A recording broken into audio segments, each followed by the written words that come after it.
আমার বন্ধুগণ, সমাজ বিষাক্ত হয়ে যাচ্ছে। ইসলামীকরণ থেকে সমাজকে দূরে সরিয়ে নেওয়া হচ্ছে। আপনারা জেনে থাকবেন এই বিষয়গুলো নিয়ে আমি কথা বলতে চাই না। কর্ণাটকে যেই জায়গায় ওরা বিভিন্ন স্লোগান দিয়ে আল্লাহর নামের বিপরীতে স্লোগান দিতে চায়, যে কোনো স্লোগান দিতে পারবে, আপত্তি নাই, কিন্তু জমিন হলো একমাত্র আল্লাহ। এই জমিনের স্লোগান হয় হবে একমাত্র আল্লাহ।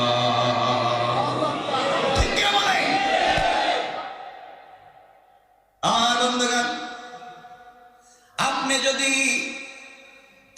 যদি আপনার ধর্মীয় পোশাক পরে রাষ্ট্রীয় সিংহাসনে বসতে পারেন, যে দেশের ভিতরে অন্যায়গুলা হচ্ছে, এই দেশের প্রেসিডেন্ট, প্রাইম মিনিস্টার, তারা যদি তাদের ধর্মীয় পোশাক পরে রাষ্ট্রপতির আসনে বসতে পারে, তারা যদি ধর্মীয় পোশাক পরে রাস্তাঘাটে বের হতে পারে, গেরুয়া পোশাক পরে তারা যদি বের হয়, তাহলে ইসলামিক পোশাক পরে বের হতে পারবে না কেন? যারা বাধা দিবে, মনে রাখবেন, পোশাকে বাধা দেয় না, একমাত্র আল্লাহ রাব্বুল ইজ্জতুল জালালের হুকুম পালন করতে যারা বাধা দেয়, তারা মানুষ নয়, তারা জানোয়ার। এজন্য আমার বন্ধুগণ, কথা লম্বা করতে চাই না, সমাজ একদিন বিষাক্ত হয়ে যাচ্ছে। আপনাদেরকে একটা ইনফরমেশন দিয়ে যাই, প্রত্যেক 100 বছর করে কিছু সংস্কৃতি ধ্বংস হয়ে যায়, নতুন সংস্কৃতির আবির্ভাব হয়। মনে রাখবেন, পৃথিবীতে বেশি দিন বাকি নাই, যেই দিন পৃথিবীর পূর্ব থেকে পশ্চিম, উত্তর থেকে দক্ষিণ, গোটা দুনিয়া শুধু আওয়াজ হবে আল্লাহু আকবার ছাড়া বিকল্প কোনো আওয়াজ থাকবে না।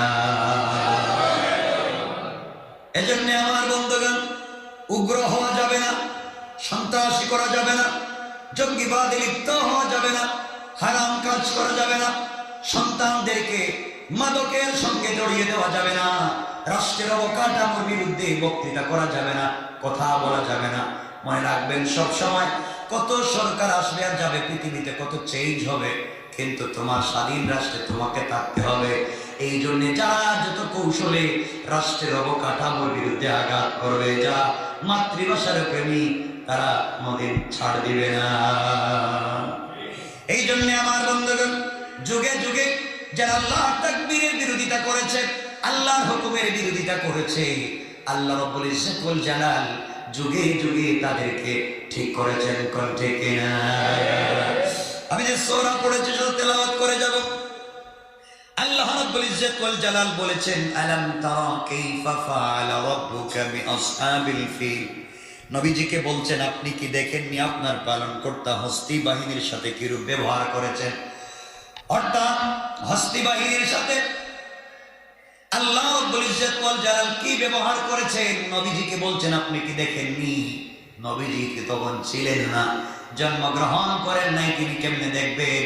আল্লাহ বুঝাতে চান, এত কোটি কোটি কোটি কোটি মানুষ তা জানে, দেখেছে, অবিশ্বাস করার কোনো সুযোগ নাই। বন্ধুরে, আমি আল্লাহ বললাম, যুগে যুগে যারা আমার করে আমার বিরুদ্ধাচরণ করবে, আমার হুকুমের বিরুদ্ধে দাঁড়িয়ে যাবে, আমি আল্লাহ তাদেরকে, নমরুদকে যেভাবে ঠিক করেছি, ফেরাউনকে যেভাবে ঠিক করেছি, হামানকে যেভাবে ঠিক করেছি, কওমে লূতকে যেভাবে ধ্বংস করে দিয়েছি, আদের সামুদকে যেভাবে ধ্বংস করে দিয়েছি, আবাবিলের মাধ্যমে যেভাবে হস্তি বাহিনীকে ধ্বংস করে দিয়েছি, বন্ধু টেনশন করবেন না, লা তাহজান ইন্নাল্লাহা মা'না। আপনি শুধু ভয় না করে আমার প্রতি বিশ্বাস রেখে আমার বড়ত্ব প্রকাশ করেন। কথা দিলাম বন্ধুরে, যারা এই বিরুদ্ধে আচরণ করবে, তারা আমার ধরা থেকে বাঁচতে পারবে না। ঠিক কি না বলেন? আল্লাহ বলছেন, আমি যখন ধরি, তখন আমি এমন ভাবে ধরি, আমি এমন ভাবে ঝাপটা দিই যেন ছুটতে না পারে। আল্লাহ বলছেন, ইন্না বাতুশা রাব্বিকা লাশাদীদ। আমি এমন ভাবে ধরি, ওরা ছুটবার সুযোগ নাই। এই জন্য আল্লাহ ধরবার আগে আমাদেরকে ভালো মানুষ হওয়া লাগবে। বলেন না ইনশাআল্লাহ। আল্লাহ রাব্বুল ইজ্জতুল জালাল বললেন, এরপরে রাতে বললেন, আলাম ইয়াজআল কাইদাহুম ফি তাদলিল। বন্ধু, আপনি কি জানেননি তাদের চক্রান্ত গুলাকে কেমনে ধ্বংস করে দেন। তিনি বলেন, তিনি কি তাদের চক্রান্ত নস্যাৎ করে দেননি? আল্লাহ বুঝাতে চান, দুনিয়ার জমিনে যারা দ্বীনের বিরুদ্ধে চক্রান্ত করবে, আল্লাহ বলেছেন ইন্না কাইদাশ শাইতানি কানা দাঈফা। আল্লাহ রাব্বুল ইজ্জত ওয়াল জালাল বলেছেন, যারা চক্রান্ত করবে, আল্লাহ রাব্বুল ইজ্জত ওয়াল জালাল বললেন, সকল চক্রান্তকারীদের চক্রান্ত আমি আল্লাহর কাছে বড় দুর্বল। কোন সুবহানাল্লাহ। এরপর আল্লাহ বললেন, আরসালা আলাইহিম তায়রান আবাবিল। আল্লাহ বললেন, তিনি তাদের উপরে প্রেরণ করেছেন যাকে যাকে পাখি। এরপরে বললেন, তারমিহিম বিহিজারাতিন মিন সিজিল, যারা তাদের উপর পাথরের কঙ্কর নিক্ষেপ করেছিল। এখানে লম্বা লম্বা তাফসীর আছে, পাথরের কঙ্কর বলতে আসলে কি। আল্লাহ বুঝাতে চান যে কাঁচা মাটি পোড়ানোর পরে যেই শক্ত হয়, এই পুরা মাটির মতো শক্ত পাথর দিয়ে তাদেরকে আঘাত করা হলো। এরপর আল্লাহ রাব্বুল ইজ্জত ওয়াল জালাল বলেন, ফাজআলাহুম কাসফিম মাকুল, অতঃপর তিনি তাদেরকে একেবারে ধ্বংস করে দিয়েছেন, ভক্ষিত তৃণ সদৃশ্য করে দিয়েছেন। তাদেরকে মাটির সঙ্গে এমন করে মিশিয়ে দিয়েছেন, তারও কারো ক্ষমতা নাই দাঁড়িয়ে কথা বলা। আল্লাহু আকবার। এখানে লম্বা আলোচনা আল্লাহ করেছেন। এই ঘটনা আমরা বলবো না, ঘটনা হচ্ছে রাসূল পাক ইসলামের জন্মের বছরের ঘটনা।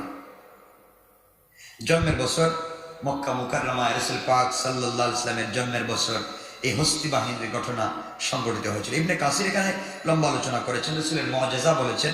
আমরা এটাকে বলবো আরহাসা। মুআজিজা হচ্ছে নবুয়তের সাথে সম্পৃক্ত, নবুয়ত পাওয়ার পরে রাসূলদের থেকে যা প্রকাশিত হয় তাকে বলা হয় মুআজিজা।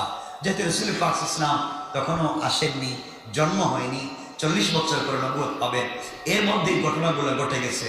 এটা মুআজিজার নিদর্শন স্বরূপ বলা যায়, মুআজিজা নয়। মুআজিজার ভূমিকা, মুআজিজা হবে তার ভূমিকা, যাকে নবুয়তের পরিভাষায় বলা হয় আরহাসা, অর্থাৎ নবুয়তের ভিত্তি। আমার বন্ধুগণ, রাসূল পাক যখন জন্ম নেবেন, হস্তি বাহিনীর কথা আপনারা অনেক শুনেছেন। আমার বন্ধুগণ, আমি আপনাদেরকে বলবো, রাসূল পাকের জন্মের সময় এই ঘটনা ঘটল। জন্মের সময় পারস্য বাদশাহ বিশাল বড় পাহাড়, এই বিল্ডিং ছিল, ওগুলো ভেঙে ছিল, চুরমার হয়ে গিয়েছে। যে আগুন জিন্দগিতে নিবে না, রাসূলের জন্মের সাথে সাথে আগুন নিভে গিয়েছে। সুবহানাল্লাহ বললেন না? আমার বন্ধুগণ, অনেক লম্বা কথা। রাসূল পাক যেদিন জন্ম নিবেন পৃথিবীতে, আমি এই ঘটনার দিকে গেলে অন্যদিকে চলে যাব। এই দিন যে কি ঘটেছিল দুনিয়ায়, কেমন পরিবর্তন হয়েছিল আপনারা যদি জানতেন। সকল ফেরেশতারা মিলে আল্লাহর কাছে কি বলেছিল সেদিন, তোমার আমার রাসূলের জন্মের সাথে সাথে। আমরা সেদিকে আজকে যাব না, শুধু বলতে চাইব, এই যে হস্তি বাহিনী যখন আসলো, কাবাগর ধ্বংস করতে আসলো, কি গর? আপনার এই বাহিনীকে কি বলেন? বলেন না? হস্তি বাহিনী তো বলেন। তারা আসলো, বাদশার নাম কি? আব্রাহা। এসছিল মসজিদ ভেঙে দিতে। কি ভেঙে দিতে? মসজিদ ভেঙে দিতে, আল্লাহ তাওহীদকে ভঙ্গ করে দিতে আসছিল আব্রাহা। আল্লাহ পাক তাদেরকে ঠিক করবার জন্য পাঠালেন আবাবিল, তয়রান আবাবিল, মানে ঝাঁকে ঝাঁকে পাখি। আমি বলছি না পাখির নাম কি, তয়রান আবাবিল, যাকে বলা হয় তয়র মানে তো পাখি, আর এটা তয়রান আবাবিল মানে হচ্ছে ঝাঁকে ঝাঁকে। আবাবিল এটা পাখি না, ঝাঁকে ঝাঁকে। কি কি কেমনে? ঝাঁকে ঝাঁকে পাখি পাঠাল। প্রত্যেকটা পাখির মুখে একটা পাথর, দুই পায়ের চিপায় আর একটা পাথর। সুবহানাল্লাহ বলেন। প্রত্যেক পাথরের নাম লেখা, কার উপরে এই পাথরটা ফেলবে, যার নাম লেখা তার উপরে ফেলে দিলে মাথা দিয়ে ঢুকছে, পিছনের রাস্তা দিয়ে বের হয়ে চলে গেছে সাথে সাথে। পাথরটা এত ছোট, আবাবিল পাখি এটা আপনাদেরকে কেমনে বলি, এই পাখিটা এত ছোট, কবুতর পাখি তো দেখছেন, এর চাইতে অপেক্ষা ডাবল ছোট। এই পাখিটা হচ্ছে এই জাকে জাকে পাখি একটা পাখি।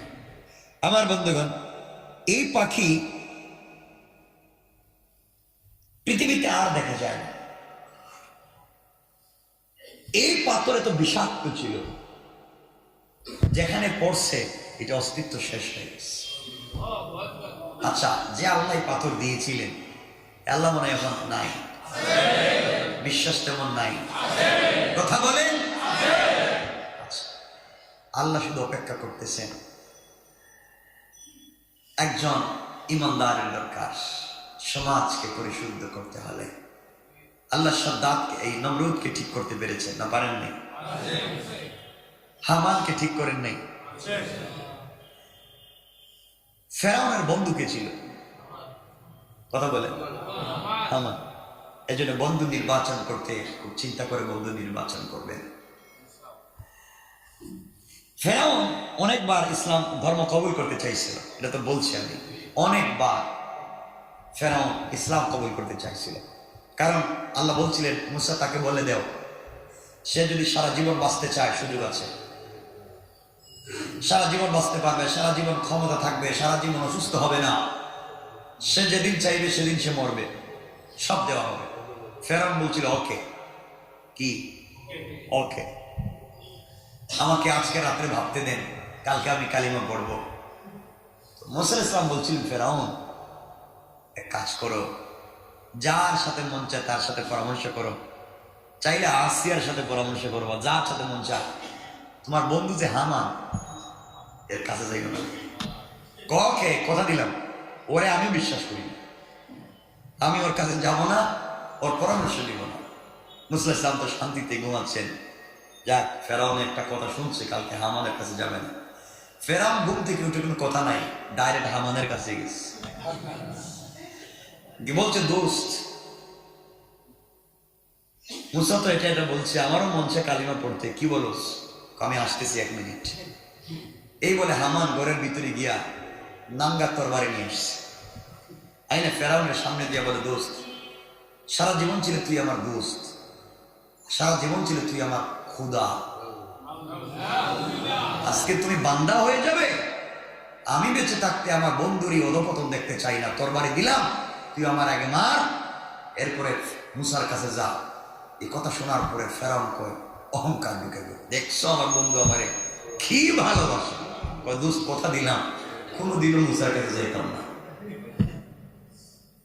এমন বন্ধু আছে এই সমাজে যারা ভালো মানুষের কাছে যেতে দেয় না, মসজিদে যেতে দেয় না, আল্লাহর নাম নিতে বাধা প্রদান করে, দাঁড়িয়ে রাখতে পর্যন্ত দেয় না। ঠিক না বলে? আচ্ছা না? আমরা যে সোসাইটিতে চলি, আমরা যে এলিট সোসাইটিতে বড় হয়েছি, আমাদের স্ট্রাকচার, আমাদের এডুকেশন, আমাদের স্টাইল, এগুলো নষ্ট হয়ে যাবে দাঁড়িয়ে রাখলে। আরে মুখা, পৃথিবীর সব থেকে স্মার্ট যে যুবক ছিলেন, যেই যুবককে পৃথিবীতে সব থেকে স্মার্ট করে আল্লাহ তৈরি করেছিলেন, সেই মুহাম্মদ রাসূলুল্লাহর মুখে দাঁড়িয়ে ছিল কি ছিল না? কথা বলেন, ছিল কি ছিল না? পৃথিবীর সকল স্মার্ট পুরুষের মুখে তো দাঁড়িয়েছে, আপনি দাঁড়িয়ে রাখতে চাইবেন না, আপনার ব্যাপার। কারণ পৃথিবীতে এমন কোন নবী ছিলেন না যে নবীর দাড়ি ছিল না। সব নবীর কি ছিল? দাড়ি। সকল নবী ছিল, সকল নবীর দাড়ি ছিল। আলহামদুলিল্লাহ।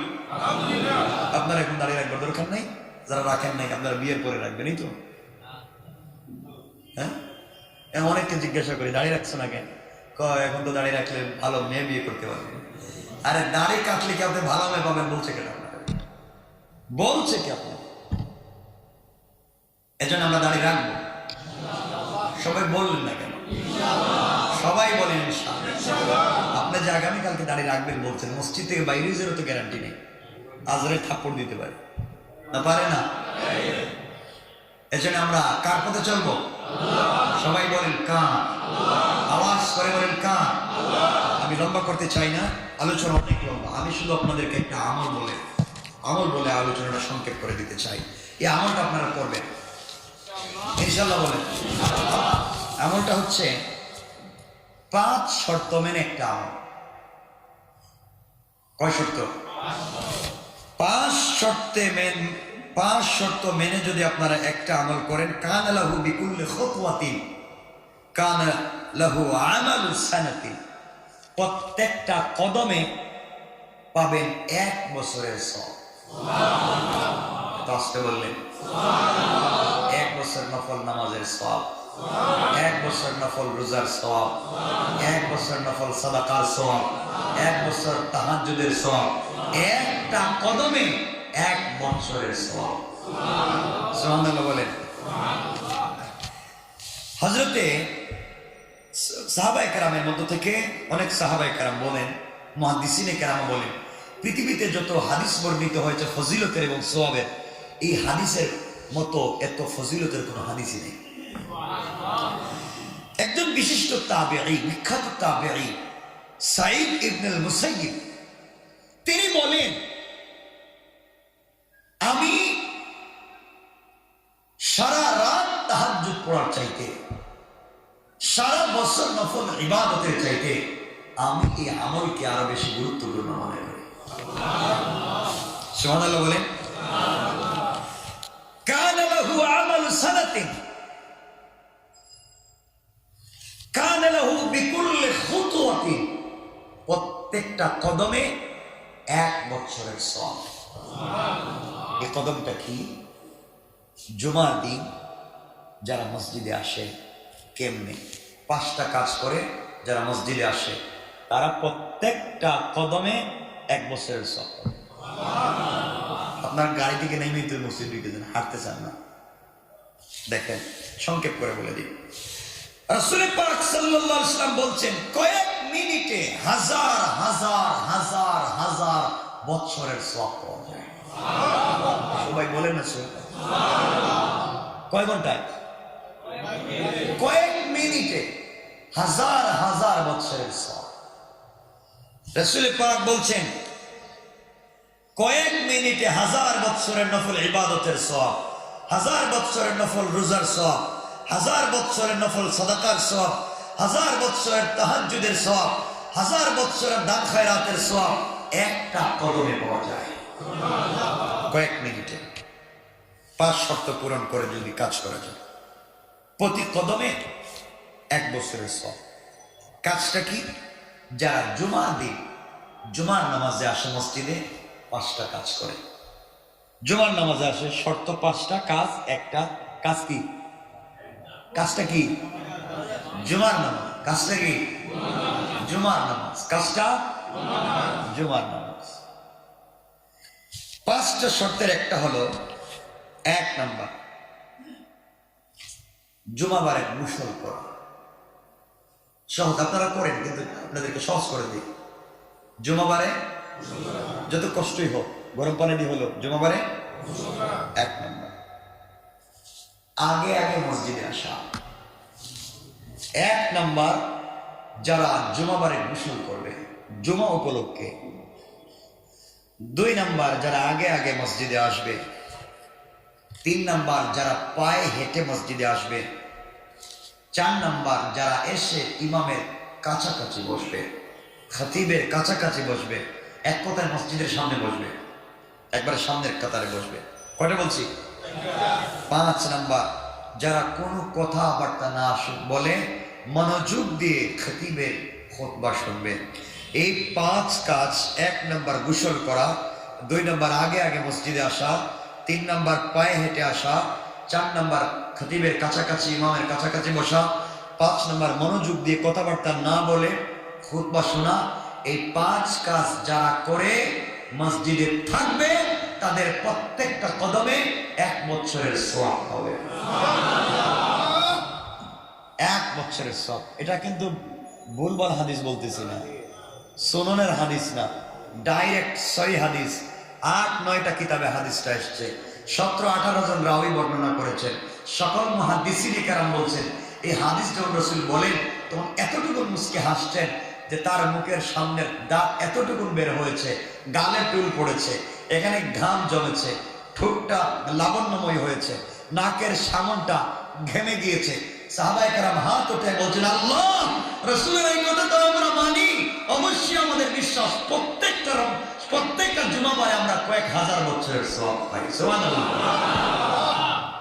সাহাবায়ে কেরাম তো বিমানে করে মসজিদে আসতেন না, হেলিকপ্টারে করে আসতেন না, পায়ে হেঁটে আসতেন। সুবহানাল্লাহ বলেন না? এজন্য দেখেন আমাদের প্রত্যেকের ঘর থেকে মসজিদ পর্যন্ত আসতে এমনকি কেউ আছেন যার 100 কদম নাই।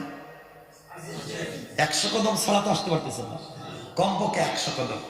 তাহলে কোনো মানুষের যদি 100 কদম হেঁটে 5টা শর্ত মেনে 100 কদম হেঁটে মসজিদে আসে, কয় বছরের সওয়াব? 100 বছরের সওয়াব। সুবহানাল্লাহ বললেন না? 100 কদম হাঁটতে আর কয় মিনিট লাগে? আপনারা তো কি সুন্নত নিয়ে বসে থাকবেন, ভুল ইসলাম নিয়ে বসে থাকবেন। সহিহ ইসলাম 100 কদম হাইটা মসজিদে আসেন, কয় বছরের সওয়াব? এক কদমে 1 বছর। 100 কদম হাঁটলে 100 বছর, 1000 কদম হাঁটলে প্রত্যেক জুমাবারে যদি 1000 কদম হাইটা, এখন যদি আপনার বাড়ি ধরেন এখানে এই যে মানিক সুইচের সাথে, আপনি চিন্তা করেন ধুলাই খাল দিয়ে গিয়া ওয়ারি দিয়ে ঘুরিয়ে আমি সালাক যেমন আমাদের কি মিঠু চিন্তা করলো যে আমি কাজ করি, একটু ঘোরাঘুরি করে এদিকে আসলো, তার লোক কিরি শুক্রবার দেখি ফজিলত ভালোই জানছিস। এই জন্য আমরা আসলো যেখানেই থাকি হেঁটে আসবার চেষ্টা করবো।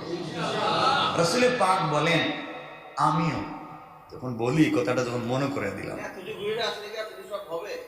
হবে তো সব তো পাইবে। রাসূল পাক বলতেন, আমরা লম্বা হয়ে যাচ্ছে, নবীজির ঘর আর মসজিদে নববীতে একটাই, শুধু পর্দা। তো নবীজি বলেন, আমি হাদিস বর্ণনা করার পরে চিন্তা করে গেলাম যে আমার তো রুটে হাঁটা লাগে না, এবার আমার কি করণীয়? রাসূল পাক বলেন, আমি জুমাবার ফজরের নামাজ পড়ে একটু আবু বকরের বাড়িতে যাইতাম, ওমরের বাড়িতে যাইতাম, ওসমানের বাড়িতে যাইতাম, আলীর ঘরে যাইতাম।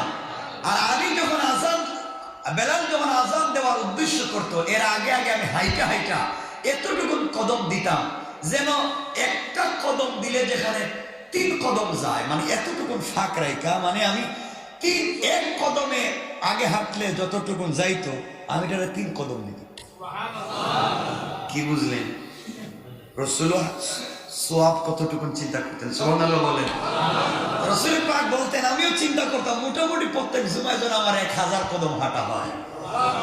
তাহলে 1000 কদম হাঁটলে 1000 বছরের সওয়াব, প্রত্যেকটা মাসে 4000 বছরের সওয়াব। সুবহানাল্লাহ রাসূলে বলেন না সুবহানাল্লাহ। আপনারা কি চান? কোন নবীর উম্মতের আগে জান্নাতে যাইতে চান? শুধু এক জুমার কথা বললাম, এগুলা রাইখা আমরা সময় পাই না। এজন্য আল্লাহর রাস্তে আমরা হেঁটে আসি। আল্লাহ পাক রব্বুল ইজ্জতুল জালাল আমলের কিছু সিজন দিয়েছেন যে এক ঘন্টার ইবাদতে 1000 বছরের ইবাদতের সমান হয়ে যায়।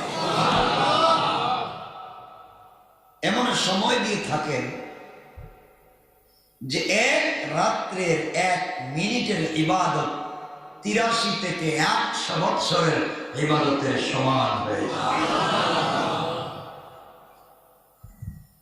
শুধু 83 বছরে কেউ হজ করলে 83টা মকবুল হজ্জের সওয়াব।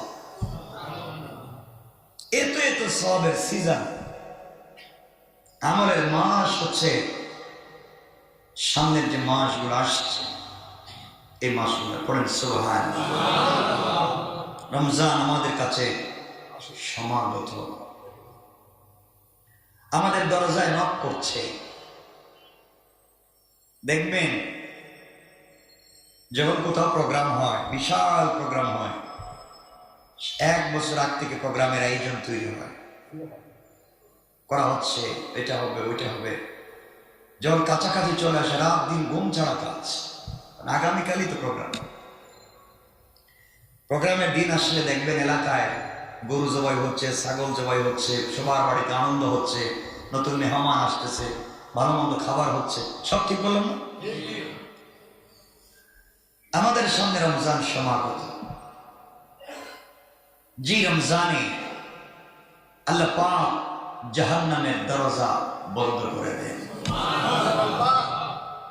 ওয়াসওয়াসা দানকারী শয়তানকে শিকল লাগিয়ে দেন, পৃথিবীতে বিচরণ করবার অধিকার দিয়ে থাকেন শুধুমাত্র কেবলমাত্র তার গোলামকে।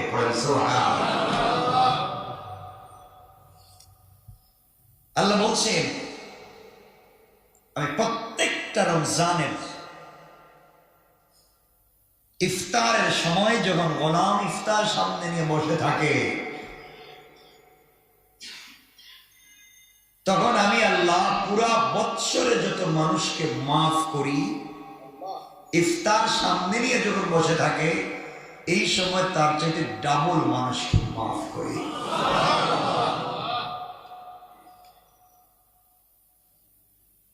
রাসূল পাক বলছেন, লম্বা হাদিস, জাবির ইবনে সামুরার রওয়ায়াত, وعن جابر بن سمرة رضي الله تعالى عنه صعد النبي صلى الله عليه وسلم منبرا فقال آمين آمين آمين। রাসূল পাক মিম্বরে বসছেন, জিবরিল আমিন আসছেন, আমিন আমিন বলছেন। আতানি জিবরাইল আলাইহিস সালাম فقال يا محمد, জিবরিল আমিন এসে বলছেন, ইয়া মুহাম্মদ সাল্লাল্লাহু আলাইহি ওয়াসাল্লাম,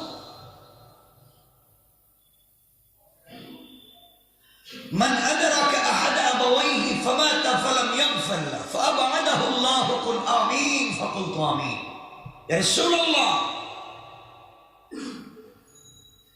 যারা মা বাবার মধ্য থেকে কোনো একজনকে, দুজনকে না হয় কোন একজনকে বৃদ্ধা অবস্থায় পেল, তাদের খিদমত করে তাদেরকে সন্তুষ্ট করে জান্নাতে আসতে পারল না, তার মতো হতভাগা, তার মতো নিরেট জাহেল আর মূর্খ আল্লাহর জমিনে আর নাই। ইয়া রাসূলুল্লাহ, আল্লাহ বলছেন তার প্রতি আল্লাহর লানত। আসমানের ফেরেশতারা সমর্থন দিয়ে বলছে আমিন, জাহান্নামের ফেরেশতারা বলছে আমিন,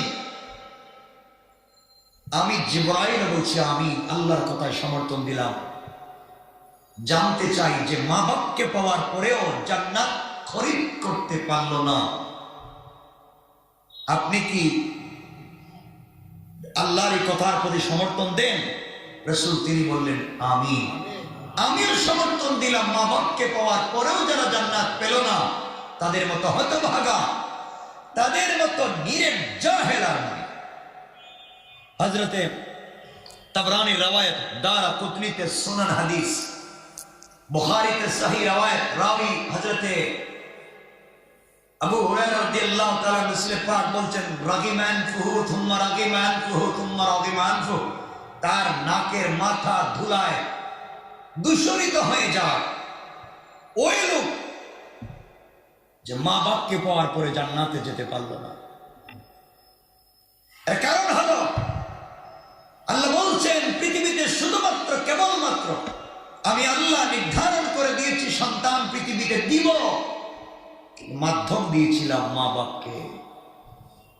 এজন্য আল্লাহ বলছেন ওয়াকাদা, যারা আরবি ব্যাকরণ বুঝেন, এই শাস্ত্র বুঝেন, কাদা আমি আল্লাহ নির্ধারিত করে দিয়েছি, আজীবনের মতো মীমাংসা করে দিয়েছি। রব্বুকা, তোমার রব মীমাংসা করে দিয়েছেন, আল্লাহ তা'বুদু ইল্লা ইয়া, আল্লাহ ব্যতীত পৃথিবীর কারো ইবাদত করা যায় না, উপাসনা করা যায় না, দাসত্ব করা যায় না, গোলামি করা যায় না। গোলামি হবে একমাত্র কার? সবাই বললেন না? ইবাদত হবে একমাত্র কার? তাকবীর যদি হয় কার নামে হবে? আল্লাহর নাম ছাড়া বিকল্প কোন নামে আল্লাহর জমিনে কোন তাকবীর চলতে দেওয়া যাবে না। এই জমিন আল্লাহ, এই জমিনে হুকুম চলবে শুধুমাত্র কেবলমাত্র আল্লাহ। আল্লাহ বলছেন ওয়াকাদা রাব্বুকা আল্লা তা'বুদু ইল্লা ইয়া, ইবাদত যদি করতেই হয়, ইবাদত করতে হবে একমাত্র আমার। ইবাদত আর পৃথিবীতে যদি ইহসান করতে হয়, ইবাদত যদি করতে হয়, ইবাদত করতে হবে আমার। আর কারো প্রতি যদি দয়া করতে হয়, ইহসান করতে হয়, ওয়াবিল ওয়ালিদাইনি ইহসানা, এই ইহসান করতে হবে শুধুমাত্র কেবলমাত্র মাতা পিতা। আল্লাহু আকবার বললেন না? ইহসান, আল্লাহ বলছেন যদি দুনিয়ার জমিনে তোমরা ইহসান শিখো, ইহসানের তিনটা মৌলিক অর্থ। তোমরা যদি দুনিয়ায় ইহসান শিখো, তাহলে কিয়ামতের দিন তোমাদের প্রতি ইনসাফ করব না। তাহলে কি বেইনসাফি করবেন? কথা বুঝবেন? তোমরা যদি দুনিয়ায় ইহসান করো, কিয়ামতে আমি তোমাদের প্রতি ইনসাফ করব না। কারণ আমি ইনসাফ করতে গেলে জান্নাতে যেতে পারবো না। ইনসাফ যদি করতে হয়, সন্তানের প্রতি ইনসাফ করব। তোমার মা বাপ তোমাকে ছোট অবস্থায় যেই ইনসাফের সাথে তোমাকে বড় করেছিল, তারা যখন বৃদ্ধ ছিল, তুমি বড় ছিল, তাদের প্রতি কি ইনসাফ করেছ? তখন ইনসাফের আদালত সমান সমান। আমি তাকে মেরেছি, সে আমাকে মারবে, আমার কাছে পায়, আমি তাকে দিয়ে দিব। আল্লাহ বলছেন আমি যদি ইনসাফ করি, ফামান ইয়ামাল মিসকালা যাররাতিন খায়রান ইয়ারা, সরিষার দানা পরিমাণ নেক আমল উঠাবো। ওয়া মান ইয়ামাল মিসকালা যাররাতিন শাররান ইয়ারা, সরিষার দানা পরিমাণ গুনাহ উঠাবো। এরপরে বলছে ওয়াত্তাকু ইয়াওমান তুরজাউনা ফীহি ইলাল্লাহ সুম্মা তুওয়াফা কুল্লু নাফসিন মা কাসাবাত ওয়া হুম লা ইউজলামুন। আমি যদি ইনসাফ করি তাহলে জুলুম করব না, পঙ্খানুপঙ্খানু হিসাব নিব। আর গোলাম হিসাব নিলেই তুই জান্নাতে যেতে পারবে না। কথা বলেন? তাহলে কি করা লাগবে? ইহসান। ইহসান, ইহসান তাকে বলে আমাকে পিটালে মাফ, আঘাত করলে মাফ, বদনাম করলে মাফ, জ্বালিয়ে দিলে মাফ, অস্তিত্বকে নষ্ট করে দিলে মাফ। ইহসান বলা হয় তাকে যারা বিনা উদ্দেশ্যে, বিনা স্বার্থে আজীবন পিছনে খেটে যায়, তার নাম ইহসান। মা বাবা তোমার আমার পিছনে বিনা স্বার্থে আমাকে আপনাকে জন্ম দিয়েছে, 10 মাস মা পেটে রেখেছে, ডেলিভারির সময় 2.5 বলতি ব্লাড দিয়েছে, আমাকে 2.5 মাস বুকে দুধ পান করিয়েছে, সে আমার প্রস্রাবে শুয়ে আমাকে কলিজায় রেখে বড় করেছে, আমাকে মাতৃভাষা শিখিয়েছে, আমাকে শব্দ চয়ন শিখিয়েছে, আমাকে এডুকেশন দিয়ে এডুকেটেড করেছে, শব্দ করেছে দয়া আর ইহসান দিয়ে। যদি ইনসাফ করতো, যদি ইনসাফ করতো, মা বাপ বলতো তোকে আমি কুলে নিয়েছি, আজ তুই বড়, আমি বৃদ্ধ, আমাকে নিতে হবে। বলছে না?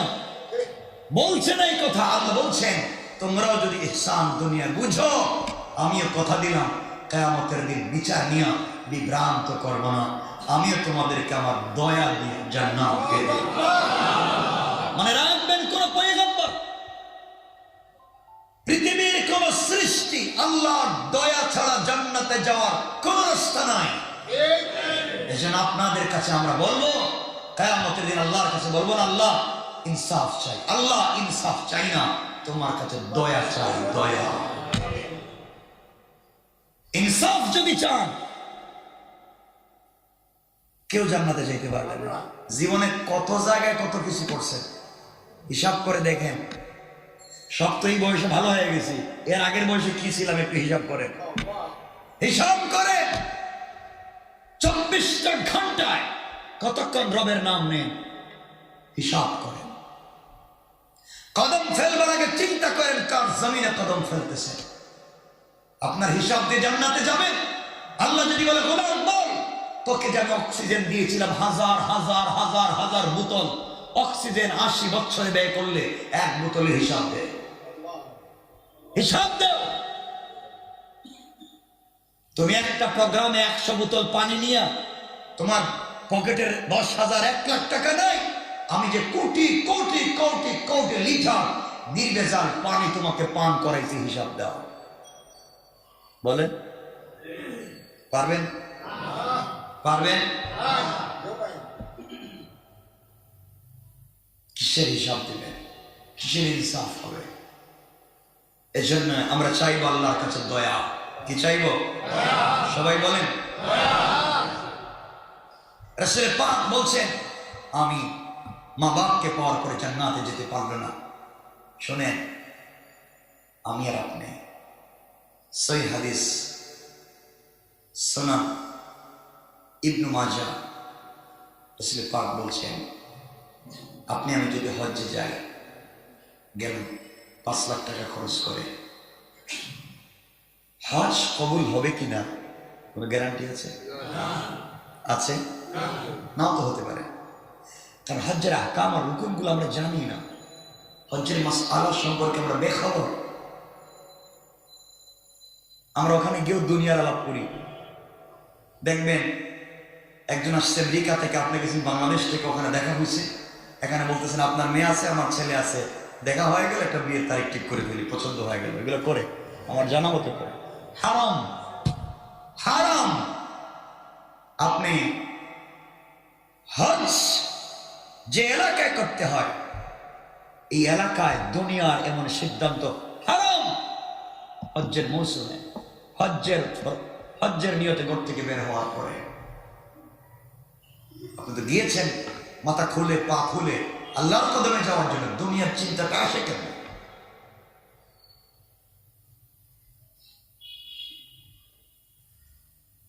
এজন্যে জিবরিল আমিন বলছেন, ক্বালা ইয়া মুহাম্মদ মান আদরাকা শাহরা রমাদান ফামাতা ফালাম ইয়াগফির লাহু ফাআবাদাহু আল্লাহ, কুল আমিন, ফাকুলতু আমিন। রাসূলুল্লাহ, রমজান মাস পেল, মাগফিরাত করিয়ে জান্নাতে যেতে পারলো না, আল্লাহ লানত। আপনার কি লানত? রাসূল বলছেন, আমার লানত। এখন বলেন, রমজান মাস পাওয়ার পরে যদি রমজানকে কাজে লাগাতে না পারেন, কার কাজে লাগছে না লাগছে আপনারা নিজেরাই বুঝতে পারবেন। একজন রমজানের আগে নামাজ পড়তো না, রমজানের আগে চুরি করতো, মদ পান করতো, জেনা করতো, ফেন্সিডিল ইয়াবা খেত, শয়তানি করতো, বদমাইশি করতো, রমজানের পরে ভালো হয়ে গেছে, সব বাদ দিয়ে দিয়েছে, মনে করবেন তার রমজান কবুল হয়েছে। রমজানের আগে যেই লাউ, রমজানের পরে হেই কদু। রমজানে কয়েকদিন ভালো ছিল, রমজানের পর আবার শয়তানি শুরু করছে। আল্লাহ বলেন ডাবল শয়তান, রমজানও তাকে ভালো করতে পারে না। কথা বলেন কেন? আল্লাহ কে ওয়াস্তে রমজানকে কাজে লাগান। রমজান হচ্ছে একটা স্পিরিট, আমি এটা নিয়ে দীর্ঘ তাফসীরও করেছি। রমজান আসবে, আমরা বলবো রমজানুল মুবারক হচ্ছে একটা মেডিকেল কলেজ।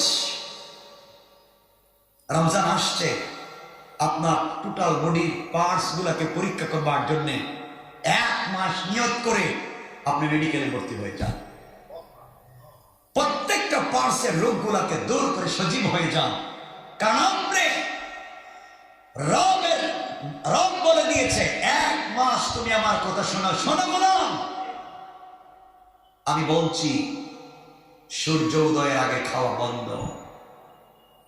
তোকে ট্যাবলেট দিচ্ছি, তোমার বডিতে অনেক রোগ আছে, রোগ দূর করতে যদি চাও তোমাকে আমার কথা মতো খেতে হবে। আল্লাহ কথা দিলাম, সূর্য উঠবার আগে পরে আর খাবো না, আগে খাবার বন্ধ। আল্লাহ বলছেন, শোনো, সারাদিন না খেয়ে গোলাম যখন আমি তার সাথে খাবার ফ্রুটসের অভাব নাই, আমি রবের ইবাদত করবার জন্য, আমাকে মানবার জন্য কিছু খাচ্ছে না, খাবার থাকবার পরেও এভাবে দিন কাটিয়ে দিচ্ছে। সন্ধ্যার সময় খাবার টেবিলে বসছে, কিন্তু খায় না, অপেক্ষা করতেছে যে রব বলেছিল খাবার বন্ধ, এখনো তো সেই রব বলে না খা। যে রব আমাকে রাত্রবেলা বলছিল খাবার বন্ধ কর, রব তো এখনো আমাকে বলছে না খাবার শুরু কর। আমার সামনে তো খাবার আছে, খাচ্ছি না। রব বলছেন, গোলাম আমি তো খুশি হয়ে গেছি, আমার ওই যে রাত্রের কথা শুনলে এখন সন্ধ্যা অপেক্ষা করতেছিস, কখন আমি বলবো, কখন তুই খাবে। কথা দিলাম খাবারে হাত দেওয়ার আগে জিন্দেগির গুনাহকে মাফের ওয়াদা। রব তো তার নাম। এভাবে যখন রমজান কাটাবেন, রমজান কাটাবার পরে আসবে 20 তারিখ থেকে আপনারা ইতিকাফ করবেন। আমরা 1-2 মিনিটে বলবো মূল বিষয়টা বুঝাবার জন্য। ইতিকাফ আসবে, এর অর্থ হলো আল্লাহ বোঝাতে চাইলেন একজন FRCS, MBBS, FCPS ডাক্তারের কাছে রোগী গিয়ে বলছিল, স্যার আমি অসুস্থ, ডাক্তার 1 মাসের ঔষধ দিয়েছে, বলছে 20 দিন পরে আমার সাথে দেখা করবেন।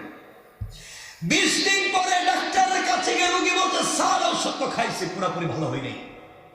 ডাক্তার বলছে, দেখেন আপনার রোগ সম্পর্কে আমার ধারণা আছে, এই নর্মাল অ্যান্টিবায়োটিকে কাজ হবে না, আপনি 10 দিনের জন্য আমার হসপিটালে ভর্তি হয়ে যান, আমি স্পেশালিস্ট ডাক্তারের ব্রাঞ্চ বসাইয়া আপনার ট্রিটমেন্ট করব। গোলাম যখন 10 দিনের জন্য আল্লাহ হসপিটালে ভর্তি হয়ে যায়, তখন আল্লাহ স্পেশাল কিছু ফেরেশতা দিয়া এই গোলামের ট্রিটমেন্ট করেন। সুবহানাল্লাহ নাই? গোলাম রাত্রবেলা জিকির করে, সেহরি খেয়ে কিছুক্ষণ ঘুমাইয়ে উঠে যায়, আবার তেলাওয়াত শুরু করে, জোহরের নামাজ পড়ে জিকির করে, আসরের পরে কোরআন তেলাওয়াত করে, ইফতারের সময় চোখের পানি ছেড়ে কান্নাকাটি করে, ইফতারের পরে সময় নেই, আবার 20 রাকাত নামাজের জন্য রেডি হয়ে যায়, 20 রাকাত নামাজ পড়ে আবার তাহাজ্জুদের জন্য তৈরি হয়ে যায়। এভাবে যখন গোলাম কাটিয়ে দিতে থাকে, আল্লাহ বলছেন, বুঝতে পেরেছি, ওকে, তোমার ভিতরে যে রোগ ছিল তা তোমাকে সুস্থ করে দিলাম। এরপরও কিছু লোকের রোগ সুস্থ হয় না, অসুস্থ থেকেই যায়। ফেরেশতারা আল্লাহর কাছে রিপোর্ট করছে, আল্লাহ আপনি যে বলছিলেন 10 দিন, ওকে অবজারভেশনে রেখেছে, পা থেকে মাথা পর্যন্ত টোটাল বডির প্রত্যেকটা পার্টসকে পরীক্ষা করেছি। আল্লাহ ওর বডির পার্টস তো অনেকগুলো ঠিক আছে, অনেকগুলো সমস্যা, কোন কোন জায়গায় সমস্যা? আল্লাহর চোখে সমস্যা। কি সমস্যা চোখে? আল্লাহ উল্টা পাল্টা দেখে। আর কি সমস্যা? আল্লাহর হাতে সমস্যা। কেন? আল্লাহ খারাপ জিনিস করে। আচ্ছা বুঝলাম। আর কি?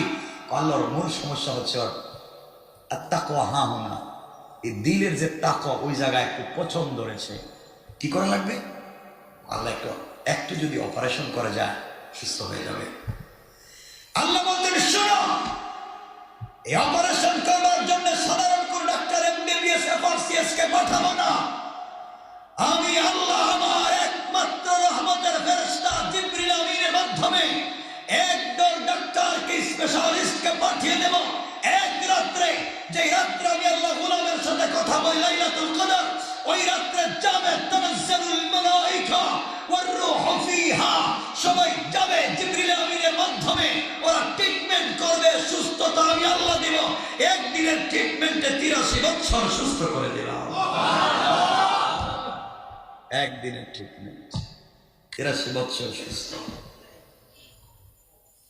এজন্য রমজান, আমি আজকে এগুলো বলবো কম, রমজান আসছে, ট্রিটমেন্ট করবার পর অপারেশন করে সুস্থ হওয়ার পরে আল্লাহ বলছেন, কিরে কেমন হইল? আল্লাহ তো অপারেশন করছি। জিবরিল আমিন বলছেন, অপারেশন তো করছি আমি, এখানা তানাজ্জালুল মালায়েকা, ডাক্তার নিয়া চিকিৎসা করছি, ওর সব ঠিক। আল্লাহ বলছেন, তাহলে কি করা লাগবে? আল্লাহ ঠিক তো হইছে, কিন্তু অপারেশন একটু শক্ত হইছে, কি করা লাগবে? একটু অ্যান্টিবায়োটিক দেওয়া লাগবে। কয়দিন? বলেন না, বলেন না, বলেন। 6। রমজানের পরে আল্লাহ আরো 6টা অ্যান্টিবায়োটিক লাগবে, নাইলেও পুরোপুরি ভালো হবে না। কেন? ফেরেশতারা বলছে, আল্লাহ আপনি বলছেন, মান জা বিল হাসানাতি ফালাহু আশরু আমসালিহা, এক করলে তো কমপক্ষে 10 দেন, অত 30 হইছে। কত হইছে? কত হইছে? 300। আল্লাহ 300 দিনে তোর বছর না, আরো তো 60 দিন বাকি আছে। 300 দিনের ট্রিটমেন্ট, এখন আরেকটি অ্যান্টিবায়োটিক দিলে ভালো হবে। আল্লাহ কয়টা দিব? 6টা। শাওয়ালের 6টা রোজা রাখ, 6 10 60, রমজানের 30 তো 300, 6টায় 6 10 60, 360 দিন কমপ্লিট। আল্লাহ ট্রিটমেন্ট তো করছি, 360 দিন ভালো থাকবে। আল্লাহ বলছেন, তারপরে আবার আগামী বছর দেখবো আবার অসুস্থ হয় কিনা। আল্লাহু আকবার। এই টাইমটা আসছে, কাজে লাগাবেন। বলে দিলাম, কাজে লাগাবেন। রমজানুল মুবারকের একটা রাত্র কেমনে বুঝাবো? হাজার হাজার হাজার হাজার বছরের রাত্রের সামনে মুখাপেক্ষা অনেক দামি। এই জন্য আল্লাহ আওয়াজটা আমরা কাজে লাগাবো তো ইনশাআল্লাহ। সামনে আসছে না, আসছে না? এজন্য আমার বন্ধুগণ যে কথা বুঝাতে চাইলাম, আল্লাহ রাসূল বুঝাতে চাইলেন এই দুনিয়ার জমিনে তোমরা যদি আমল করে জান্নাতে যেতে চাও, অন্য কোনো পন্থায় জান্নাত পাওয়া যাবে না। আল্লাহ রাসূল যে পথের কথা বলেছেন আল্লাহর হুকুম মেনে, এই পথ ছাড়া বিকল্প কোন পথে শান্তি নাই। গোলাম, তুমি আজকে আল্লাহকে চিনো না, আল্লাহকে না চিনে তুমি বিছানায় ঘুমিয়ে গিয়েছ। তোমার বালিশের দাম 50,000 টাকা, তোমার বিছানার দাম 10 লাখ টাকার বিছানায় ঘুমিয়েছ। Air cooler, air condition, tiles আর সিরামিক ফিট করা রবে ঘুমিয়েছ। রবের কথা তোমার মনে পড়ে না, আল্লাহর কথা তোমার মনে পড়ে না। তোমার জানা দরকার ছিল গোলাম রে, তুমি যে রবকে ভুলে গিয়ে ঘুমিয়ে গিয়েছ, এই রব তোমাকে ভুলে না গিয়া 19 জন ফেরেশতার মাধ্যমে পুরা রাত্র তোমার সিকিউরিটি গার্ডের ব্যবস্থা করে দিয়েছে। এজন্য আল্লাহ রাব্বুল ইজ্জত ওয়াল জালাল বলছেন, গোলাম, দুনিয়ার জমিনে কোনো পথে শান্তি নাই। মানুষের প্রতি ইনসাফ করতে হবে, ইহসান করতে হবে। এই জন্য আল্লাহ বলেছেন, গোলাম রে, দুনিয়ার জমিনের ইবাদত পাওয়ার যোগ্য আমি, আর ইহসান পাওয়ার যোগ্য মা বাবা। আজকে যদি সন্তান মা বাবার প্রতি দয়া আর ইহসান করত, মা বাপকে বৃদ্ধাশ্রমে রাখতে হতো না, মা বাপ নিজে লাইসেন্সকৃত পিস্তল দিয়ে নিজেকে হত্যা করতে হতো না। আর একটাই কারণ, সন্তান মা বাপকে চিনে না। আমার বন্ধুগণ, সমাজ বিষাক্ত হয়ে যাচ্ছে।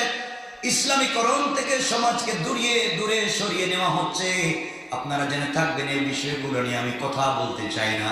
কর্ণাটকে যেই জায়গায় ওরা বিভিন্ন স্লোগান দিয়ে আল্লাহর নামের বিপরীতে স্লোগান দিতে চায়, যে কোনো স্লোগান দিতে পারবে, আপত্তি নাই।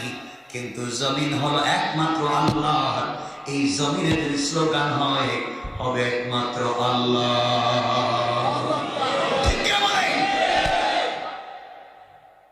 আমার বন্ধুগণ, আপনি যদি আপনার ধর্মীয় পোশাক পরে রাষ্ট্রীয় সিংহাসনে বসতে পারেন, যে দেশের ভিতরে অন্যায়গুলা হচ্ছে, এই দেশের প্রেসিডেন্ট, প্রাইম মিনিস্টার, তারা যদি তাদের ধর্মীয় পোশাক পরে রাষ্ট্রপতির আসনে বসতে পারে, তারা যদি ধর্মীয় পোশাক পরে রাস্তাঘাটে বের হতে পারে, গেরুয়া পোশাক পরে তারা যদি বের হয়, তাহলে ইসলামিক পোশাক পরে বের হতে পারবে না কেন? যারা বাধা দিবে, মনে রাখবেন, পোশাকে বাধা দেয় না, একমাত্র আল্লাহ রাব্বুল ইজ্জত ওয়াল জালালের হুকুম পালন করতে যারা বাধা দেয়, তারা মানুষ নয়, তারা জানোয়ার। এজন্য আমার বন্ধুগণ, কথা লম্বা করতে চাই না, সমাজ একদিন বিষাক্ত হয়ে যাচ্ছে।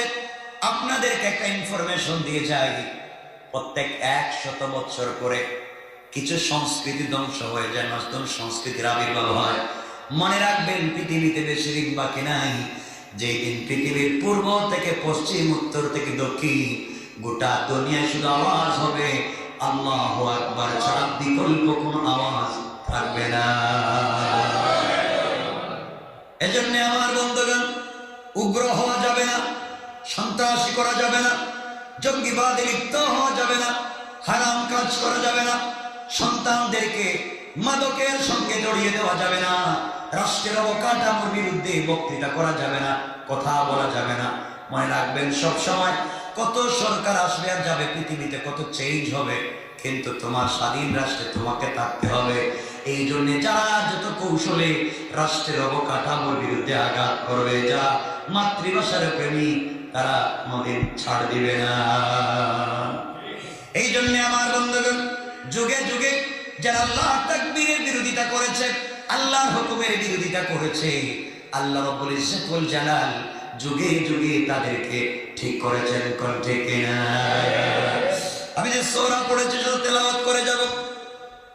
আল্লাহ রাব্বুল ইজ্জত ওয়াল জালাল বলেছেন, আলাম তারা কাইফা ফাআলা রাব্বুকা বিআসহাবিল ফিল। নবীজিকে বলছেন, আপনি কি দেখেননি আপনার পালনকর্তা হস্তি বাহিনীর সাথে কিরূপ ব্যবহার করেছেন? অর্থাৎ হস্তি বাহিনীর সাথে আল্লাহ রাব্বুল ইজ্জত ওয়াল জালাল কি ব্যবহার করেছেন নবীজিকে বলছেন আপনি কি দেখেননি? নবীজি তখন ছিলেন না, জন্মগ্রহণ করেন নাই, তিনি কেমনে দেখবেন? আল্লাহ বুঝাতে চান এত কোটি কোটি কোটি কোটি মানুষ তা জানে দেখেছে, অবিশ্বাস করার কোনো সুযোগ নাই। বন্ধুরে, আমি আল্লাহ বললাম যুগে যুগে যারা আমার ঘরে আমার বিরুদ্ধাচরণ করবে, আমার হুকুমের বিরুদ্ধে দাঁড়িয়ে যাবে, আমি আল্লাহ তাদেরকে নমরুদকে যেভাবে ঠিক করেছি, ফেরাউনকে যেভাবে ঠিক করেছি, হামানকে যেভাবে ঠিক করেছি, কওমে লূতকে যেভাবে ধ্বংস করে দিয়েছি, আদ আর সামুদকে যেভাবে ধ্বংস করে দিয়েছি, আবাবিলের মাধ্যমে যেভাবে হস্তি বাহিনীকে ধ্বংস করে দিয়েছি। বন্ধু, টেনশন করবেন না, লা তাহজান ইন্নাল্লাহা মা'না। আপনি শুধু ভয় না করে আমার প্রতি বিশ্বাস রেখে আমার বড়ত্ব প্রকাশ করেন। কথা দিলাম বন্ধুরে, যারা এই বিরুদ্ধে আচরণ করবে তারা আমার ধরা থেকে বাঁচতে পারবে না। ঠিক কিনা বলেন? আল্লাহ বলছেন আমি যখন ধরি তখন আমি এমন ভাবে ধরি, আমি এমন ভাবে ঝাপটা দিই যেন ছুটতে না পারে। আল্লাহ বলছেন ইন্না বাতশা রাব্বিকা লাশাদীদ। আমি এমন ভাবে ধরি ওরা ছুটবার সুযোগ নাই। এই জন্য আল্লাহ ধরবার আগে আমাদেরকে ভালো মানুষ হওয়া লাগবে। বলেন না ইনশাআল্লাহ। আল্লাহ রাব্বুল ইজ্জত ওয়াল জালাল বললেন, এরপরে রাতে বললেন আলাম ইয়াজআল কাইদাহুম ফি তাদলিল। বন্ধু, আপনি কি জানেননি তাদের চক্রান্ত গুলাকে কেমনে ধ্বংস করে দেন? তিনি বলেন তিনি কি তাদের চক্রান্ত নস্যাৎ করে দেননি? আল্লাহ বুঝাতে চান দুনিয়ার জমিনে যারা দ্বীনের বিরুদ্ধে চক্রান্ত করবে, আল্লাহ বলেছেন ইন্না কাইদাশ শাইতানি কানা দাঈফা। আল্লাহ রাব্বুল ইজ্জত ওয়াল জালাল বলেছেন যারা চক্রান্ত করবে, আল্লাহ রাব্বুল ইজ্জত ওয়াল জালাল বললেন সকল চক্রান্তকারীদের চক্রান্ত আমি আল্লাহর কাছে বড় দুর্বল। কোন সুবহানাল্লাহ। এরপর আল্লাহ বললেন আরসালা আলাইহিম তায়রান আবাবিল। আল্লাহ বললেন তিনি তাদের উপরে প্রেরণ করেছেন যাকে যাকে পাখি। এরপরে বললেন তারমিহিম বিহিজারাতিন মিন সিজিল। যারা তাদের উপর পাথরের কঙ্কর নিক্ষেপ করেছিল। এখানে লম্বা লম্বা তাফসীর আছে পাথরের কঙ্কর বলতে আসলে কি। আল্লাহ বোঝাতে চান যে কাঁচা মাটি পোড়ানোর পরে যেই শক্ত হয়, এই পোড়া মাটির মতো শক্ত পাথর দিয়ে তাদেরকে আঘাত করা হলো। এরপর আল্লাহ রাব্বুল ইজ্জত ওয়াল জালাল বলেন ফাজআলাহুম কাসফিম মাকুল। অতঃপর তিনি তাদেরকে একেবারে ধ্বংস করে দিয়েছেন, ভক্ষিত তৃণ সদৃশ্য করে দিয়েছেন। তাদেরকে মাটির সঙ্গে এমন করে মিশিয়ে দিয়েছেন তারও কারো ক্ষমতা নাই দাঁড়িয়ে কথা বলা। আল্লাহু আকবার বলেন। এখানে লম্বা আলোচনা আল্লাহ করেছেন। এই ঘটনা আমরা বলবো না, ঘটনা হচ্ছে রাসূল পাক ইসলামের জন্মের বছরের ঘটনা। জন্মের বছর মক্কা মুকাররমায় রাসূল পাক সাল্লাল্লাহু আলাইহি ওয়াসাল্লামের জন্মের বছর এই হস্তি বাহিনীর ঘটনা সংঘটিত হয়েছিল। ইবনে কাসির এখানে লম্বা আলোচনা করেছেন, রাসূলের মুআজিজা বলেছেন। আমরা এটাকে বলবো আরহাসা। মুআজিজা হচ্ছে নবুয়তের সাথে সম্পৃক্ত। নবুয়ত পাওয়ার পরে রাসূলদের থেকে যা প্রকাশিত হয় তাকে বলা হয় মুআজিজা। যেহেতু রাসূল পাক ইসলাম তখনও আসেননি, জন্ম হয়নি, 40 বছর করে নবুয়ত পাবেন, এর মধ্যে ঘটনাগুলো ঘটে গেছে। এটা মুআজিজার নিদর্শন স্বরূপ বলা যায়, মুআজিজা নয়। মুআজিজার ভূমিকা, মুআজিজা হবে তার ভূমিকা, যাকে নবুয়তের পরিভাষায় বলা হয় আরহাসা, অর্থাৎ নবুয়তের ভিত্তি। আমার বন্ধুগণ, রাসূল পাক যখন জন্ম নেবেন, হস্তি বাহিনীর কথা আপনারা অনেক শুনেছেন। আমার বন্ধুগণ, আমি আপনাদেরকে বলবো রাসূল পাকের জন্মের সময় এই ঘটনা ঘটলো। জন্মের সময় পারস্য বাদশাহ বিশাল বড় পাহাড়, এই বিল্ডিং ছিল, ওগুলো ভেঙেছিল, চুরমার হয়ে গিয়েছে। যে আগুন জিন্দগিতে নিবে না, রাসূলের জন্মের সাথে সাথে আগুন নিভে গিয়েছে। সুবহানাল্লাহ বললেন না? আমার বন্ধুগণ, অনেক লম্বা কথা। রাসূল পাক যেদিন জন্ম নিবেন পৃথিবীতে, আমি এই ঘটনার দিকে গেলে অন্যদিকে চলে যাব। এই দিন যে কি ঘটেছিল দুনিয়ায়, কেমন পরিবর্তন হয়েছিল আপনারা যদি জানতেন। সকল ফেরেশতারা মিলে আল্লাহর কাছে কি বলেছিল সেদিন, তোমার আমার রাসূলের জন্মের সাথে সাথে। আমরা সেদিকে আজকে যাব না, শুধু বলতে চাইব এই যে হস্তি বাহিনী যখন আসলো কাবাগর ধ্বংস করতে আসলো, কি গর আপনার এই বাহিনীকে কি বলেন? বলেন না? হ্যাঁ, হস্তি বাহিনী তো বলেন। তারা আসলো, বাদশার নাম কি? আব্রাহা। এসছিল মসজিদ ভেঙে দিতে। কি ভেঙে দিতে? মসজিদ ভেঙে দিতে, আল্লাহ তাওহীদকে ভঙ্গ করে দিতে আসছিল আব্রাহা। আল্লাহ পাক তাদেরকে ঠিক করবার জন্য পাঠালেন আবাবিল, তয়রান আবাবিল, মানে ঝাঁকে ঝাঁকে পাখি। আমি বলছি না পাখির নাম কি, তয়রান আবাবিল। যাকে বলা হয় তয়ের মানে তো পাখি, আর এটা তয়রান আবাবিল মানে হচ্ছে ঝাঁকে ঝাঁকে। আবাবিল এটা পাখি না, ঝাঁকে ঝাঁকে। কি কি কেমনে? ঝাঁকে ঝাঁকে পাখি পাঠাল। প্রত্যেকটা পাখির মুখে একটা পাথর, দুই পায়ের চিপায় আর একটা পাথর। সুবহানাল্লাহ বলেন। প্রত্যেক পাথরের নাম লেখা, কার উপরে এই পাথরটা ফেলবে, যার নাম লেখা তার উপরে ফেলে দিলে মাথা দিয়ে ঢুকছে, পিছনের রাস্তা দিয়ে বের হয়ে চলে গেছে সাথে সাথে। পাথরটা এত ছোট, আবাবিল পাখি, এটা আপনাদেরকে কেমনে বলি, এই পাখিটা এত ছোট। কবুতর পাখি তো দেখছেন, এর চাইতে অপেক্ষা ডাবল ছোট। এই পাখিটা হচ্ছে এই ঝাঁকে ঝাঁকে পাখি একটা পাখি। আমার বন্ধুগণ, এই পাখি পৃথিবীতে আর দেখা যায় না। এই পাথর এত বিষাক্ত ছিল, যেখানে পড়ছে এটা অস্তিত্ব শেষ হয়ে গেছে। আচ্ছা, যে আল্লাহ পাথর দিয়েছিলেন, আল্লাহ মনে হয় এখন নাই, বিশ্বাস তেমন নাই, কথা বলেন। আচ্ছা, আল্লাহ শুধু অপেক্ষা করতেছেন একজন ইমানদারের দরকার। সমাজকে পরিশুদ্ধ করতে হলে আল্লাহ সাদ্দাতকে, এই নমরুদকে ঠিক করতে পেরেছেন না? পারেননি? হামানকে ঠিক করেন নাই? ফেরাউনের বন্ধুকে ছিল, কথা বলে হামান। এই জন্য বন্ধু নির্বাচন করতে খুব চিন্তা করে বন্ধু নির্বাচন করবেন। ফেরাউন অনেকবার ইসলাম ধর্ম কবুল করতে চাইছিল, এটা তো বলছি আমি, অনেকবার ফেরাউন ইসলাম কবুল করতে চাইছিল। কারণ আল্লাহ বলছিলেন মুসা তাকে বলে দেও, সে যদি সারা জীবন বাঁচতে চায় সুযোগ আছে, সারা জীবন বাঁচতে পারবে, সারা জীবন ক্ষমতা থাকবে, সারা জীবন অসুস্থ হবে না, সে যেদিন চাইবে সেদিন সে মরবে, সব দেওয়া হবে। ফেরাউন বলছিল ওকে, কি ওকে, আমাকে আজকে রাত্রে ভাবতে দেন, কালকে আমি কালিমা পড়ব।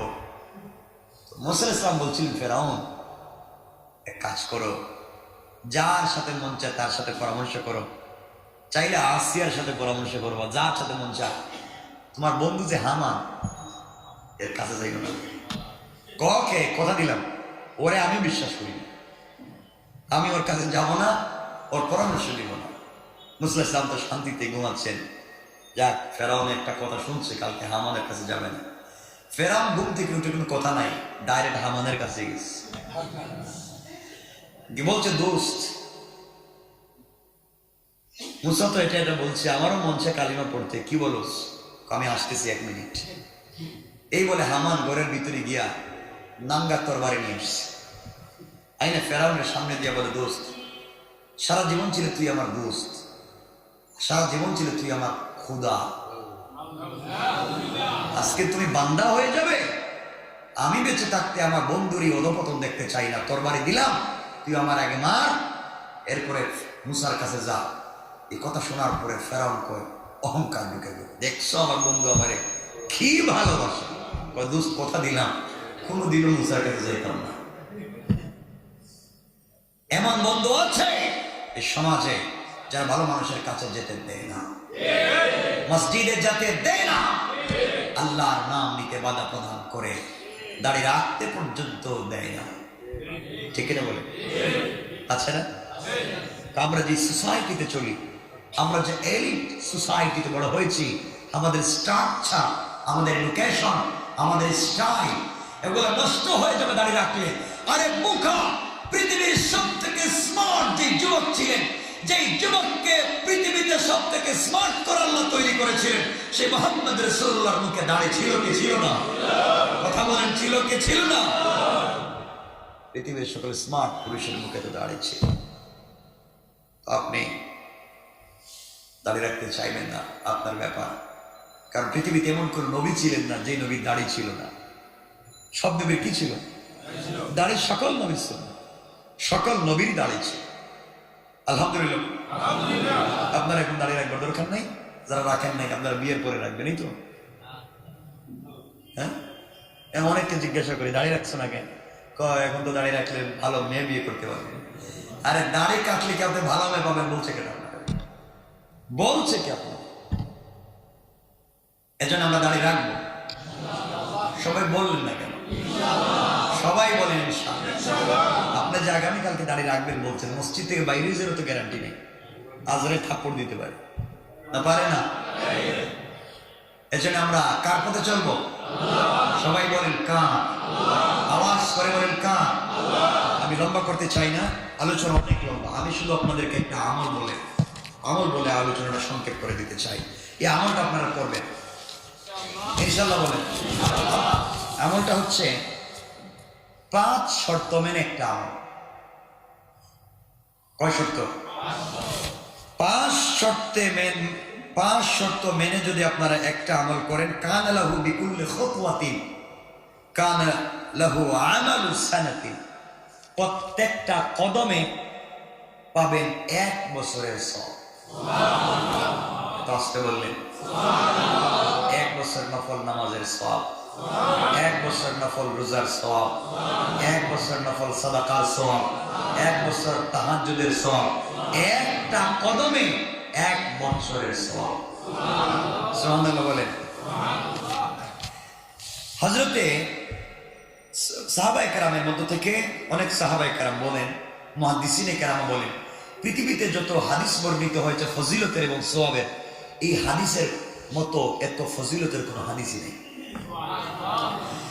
একজন বিশিষ্ট তাবেঈ, বিখ্যাত তাবেঈ সাঈদ ইবনে আল মুসাইয়িব, তিনি বলেন, আমি সারা রাত তাহাজ্জুদ পড়ার চাইতে, সারা বছর নফল ইবাদতের চাইতে আমি এই আমলকে আরো বেশি গুরুত্বপূর্ণ মনে করি। সুবহানাল্লাহ বলেন। কানা লাহু আমালু সানাতিন কানা লাহু বিকুল্লি খুতওয়াতিন, প্রত্যেকটা কদমে 1 বছরের সওয়াব। এই কদমটা কি? জুমার দিন যারা মসজিদে আসে, কেমনে 5টা কাজ করে যারা মসজিদে আসে, তারা প্রত্যেকটা কদমে 1 বছরের সওয়াব। আপনার গাড়ি থেকে নেমেই তো মসজিদ ঢুকে যান, হাঁটতে চান না। দেখেন, সংক্ষেপ করে বলে দিই, রাসূল পাক সাল্লাল্লাহু আলাইহি ওয়াসাল্লাম বলছেন, কয়েক মিনিটে হাজার হাজার হাজার হাজার বছরের সওয়াব পাওয়া যায়। সবাই বলেন না কয় ঘন্টায়? কয়েক মিনিটে হাজার হাজার বছরের সওয়াব। রাসূল পাক বলছেন, কয়েক মিনিটে 1000 বছরের নফল ইবাদতের সওয়াব, 1000 বছরের নফল রোজার সওয়াব, 1000 বছরের নফল সাদাকার সওয়াব, 1000 বছরের তাহাজ্জুদের সওয়াব, 1000 বছরের দান খায়রাতের সওয়াব একটা কদমে পাওয়া যায়। কয়েক মিনিটে 5 শর্ত পূরণ করে যদি কাজ করা যায়, প্রতি কদমে 1 বছরের সওয়াব। কাজটা কি?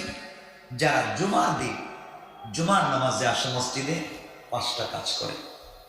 জুমার নামাজে আসে, শর্ত 5টা কাজ। একটা কাজ কি? কাজটা কি? জুমার নামাজ। কাজটা কি? জুমার নামাজ। কাজটা জুমার নামাজ। 5টা শর্তের একটা হলো, 1 নাম্বার জুমাবারে গোসল করা। সহজ, আপনারা করেন কিন্তু আপনাদেরকে সহজ করে দিই। জুমাবারে যত কষ্টই হোক, গরম পানি দিয়ে হলো জুমাবারে 1 নাম্বার আগে আগে মসজিদে আসা। 1 নাম্বার যারা জুমাবারে গোসল করবে জুমা উপলক্ষে। 2 নাম্বার যারা আগে আগে মসজিদে আসবে। 3 নাম্বার যারা পায়ে হেঁটে মসজিদে আসবে। 4 নাম্বার যারা এসে ইমামের কাছাকাছি বসবে, খতিবের কাছাকাছি বসবে, এক কথায় মসজিদের সামনে বসবে, একবারে সামনের কাতারে বসবে। কয়টা বলছি? 5 নাম্বার যারা কোনো কথাবার্তা না বলে মনোযোগ দিয়ে খতিবের খুতবা শুনবে। এই 5 কাজ, 1 নাম্বার গোসল করা, 2 নাম্বার আগে আগে মসজিদে আসা, 3 নাম্বার পায়ে হেঁটে আসা, 4 নাম্বার খতিবের কাছাকাছি ইমামের কাছাকাছি বসা, 5 নাম্বার মনোযোগ দিয়ে কথাবার্তা না বলে খুতবা শোনা। এই 5 কাজ যারা করে মসজিদে থাকবে তাদের প্রত্যেকটা কদমে 1 বছরের সওয়াব হবে। 1 বছরের সওয়াব। এটা কিন্তু ভুলভাল হাদিস বলতেছি না, সুননের হাদিস না, ডাইরেক্ট সহিহ হাদিস। 8-9টা কিতাবে হাদিসটা এসছে, 17-18 জন রাবী বর্ণনা করেছেন। সকল মুহাদ্দিসিন কেরাম বলছেন এই হাদিস যখন রাসূল বলেন তখন এতটুকু মুচকে হাসছেন যে তার মুখের সামনের দাঁত এতটুকু বের হয়েছে, গালে টুল পড়েছে, এখানে ঘাম জমেছে, ঠোঁটটা লাবণ্যময় হয়েছে, নাকের সামনটা ঘেমে গিয়েছে। সাহাবায়ে কেরাম হাত উঠে বলছেন, আল্লাহ, রাসূলের এই কথা তো আমরা মানি, অবশ্যই আমাদের বিশ্বাস, প্রত্যেকটা জুমাবারে আমরা কয়েক হাজার বছরের সওয়াব পাই। সুবহানাল্লাহ। সাহাবায়ে কেরাম তো বিমানে করে মসজিদে আসতেন না, হেলিকপ্টারে করে আসতেন না, পায়ে হেঁটে আসতেন। সুবহানাল্লাহ বলেন না? এজন্য দেখেন আমাদের প্রত্যেকের ঘর থেকে মসজিদ পর্যন্ত আসতে এমনকি কেউ আছেন যারা 100 কদম নাই। 100 কদম ছাড়া তো আসতে পারতেছেন না, কমপক্ষে 100 কদম। তাহলে কোনো মানুষের যদি 100 কদম হেঁটে 5টা শর্ত মেনে 100 কদম হেঁটে মসজিদে আসে, কয় বছরের সওয়াব? 100 বছরের সওয়াব। সুবহানাল্লাহ বললেন না? 100 কদম হাঁটতে আর কয় মিনিট লাগে? আপনারা তো কি সুন্নত নিয়ে বসে থাকবেন, ভুল ইসলাম নিয়ে বসে থাকবেন। সহিহ ইসলাম 100 কদম হাইটা মসজিদে আসেন, কয় বছরের সওয়াব? 1 কদমে 1 বছর। 100 কদম হাঁটলে 100 বছর, 1000 কদম হাঁটলে প্রত্যেক জুমাবারে যদি 1000 কদম হাইটা, এখন যদি আপনার বাড়ি ধরেন এখানে এই যে মানিক সুইচের সাথে, আপনি চিন্তা করেন দুলেখাল দিয়ে গিয়া ওয়ারি দিয়ে ঘুরিয়ে আমি সালাক, যেমন আমাদের কি মিঠু চিন্তা করলো যে আমি কাজ করি, একটু ঘোরাঘুরি করে এদিকে আসলো, কার লোক কিরি শুক্রবারের দেখি ফজিলত ভালোই জানছিস। এজন্য আমরা আসলো যেখানেই থাকি হেঁটে আসবার চেষ্টা করবো। রাসূল পাক বলেন, আমিও তখন বলি কথাটা যখন মনে করে দিলাম, হবে তো সব তো পাইবে। রাসূল পাক বলতেন, আমরা লম্বা হয়ে যাচ্ছে, নবীজির ঘর আর মসজিদে নববীতে একটাই, শুধু পর্দা। তো নবীজি বলেন, আমি হাদিস বর্ণনা করার পরে চিন্তা করে গেলাম যে আমার তো রুমে হাঁটা লাগে না, এবার আমার কি করণীয়? রাসূল পাক বলেন, আমি জুমাবার ফজরের নামাজ পড়ে একটু আবু বকরের বাড়িতে যাইতাম, ওমরের বাড়িতে যাইতাম, ওসমানের বাড়িতে যাইতাম, আলীর ঘরে যাইতাম। আর আলী যখন বেলাল যখন আযান দেওয়ার উদ্দেশ্য করতো, এর আগে আমি হাইটা এতটুকু কদম দিতাম যেন একটা কদম দিলে যেখানে 3 কদম যায়, মানে এতটুকু ফাঁক রাইকা, মানে আমি 1 কদমে আগে হাঁটলে যতটুকু যাইতো আমি এটারে 3 কদম দিতাম। কি বুঝলেন? রাসূল সওয়াব কতটুকু চিন্তা করতেন। সুবহানাল্লাহ বলেন। রাসূল পাক বলতেন, আমিও চিন্তা করতাম মোটামুটি প্রত্যেক জুমায় যেন আমার 1000 কদম হাঁটা হয়। তাহলে 1000 কদম হাঁটলে 1000 বছরের সওয়াব প্রত্যেকটা মাসে 4000 বছরের সওয়াব। সুবহানাল্লাহ, সুবহানাল্লাহ। হুজুরে বলেন না সুবহানাল্লাহ। আপনারা কি চান? কোন নবীর উম্মতের আগে জান্নাতে যাইতে চান? শুধু এক জুমার কথা বললাম, এগুলা রাইখা আমরা সময় পাই না। এজন্য আল্লাহর হস্তে আমরা হেঁটে আসি। আর আপনারা অসুস্থ যারা চিন্তা করবেন আমার আর হাঁটবেন নেই, যতটুকুন পারেন হাঁটবেন, না হাঁটলে তো আপত্তি নেই, সব তো আপনি পাইবেন, আমি না। কয়টা শর্ত? কাজ কয়টা? একটা কাজ করবো, মসজিদে জুমার সালাত পড়বো, 5টা শর্ত মানে 1 নাম্বার গোসল করব, 2 নাম্বার আগে আগে আসবো, 3 নাম্বার পায়ে হেঁটে আসবো, 4 নাম্বার ইমামের কাছাকাছি বসবো, 5 নাম্বার খুতবা মনোযোগ দিয়ে শুনবো। এই 5 কাজ করে যারা জুমার সালাত আদায় করবে তাদের প্রত্যেকটা কদমে 1 বছরের নফল সালাতের সওয়াব, 1 বছরের নফল সিয়ামের সওয়াব, 1 বছরের নফল সাদাকার সওয়াব, 1 বছরের তাহাজ্জুদের সওয়াব।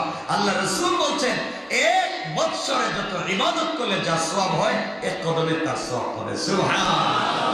আল্লাহ আমাদের কবুল করুন। সবাই বলেন আমিন। আমার জন্য দোয়া আছে। এই কথা কি আপনারা বিশ্বাস হয়েছে? না মনে হয়। আমার আর জিজ্ঞাসার দরকার নেই। আপনারা যে কোনো একজন হুজুরের বড় একজন আলেম নেন, জিজ্ঞেস যে হুজুরি হাদিস ঠিক আছে আছে? এই দেখছি। আপনি সাক্ষী? ঠিক আছে। আমল করবেন তো? মনে থাকবে তো? এবার একটা কথা আপনাদেরকে বলি, রাগ করবেন না। রাগ করবেন? আমারও সময় কম। এই যে আমাদের কথা বললাম, পৃথিবীতে আমার দেখা, আমরা থিসিস করি, অ্যানালাইজ করি, গবেষণা করি, আমার দেখা স্বার্থপর মানুষ আপনার, এত স্বার্থপর পৃথিবীতে আর না। বলেন তো কেমনি? এই যে সোয়াবের কথাটা বললাম, আপনারা বাসায় যাবেন, চুপি চুপি জুমা পড়ে মসজিদে আসবেন, এসে 1000 বছরের সোয়াব প্রত্যেক জুমায় পাইবেন। ঘরের মহিলাদের দোষটাকে একটু বলেন, বলেন না ইনশাআল্লাহ। কেমনে করবেন এটা আপনাদের ব্যাপার, আমি বলে দিলাম এতটুকু। কারণ আমি তো আর আইন প্রণেতা নই।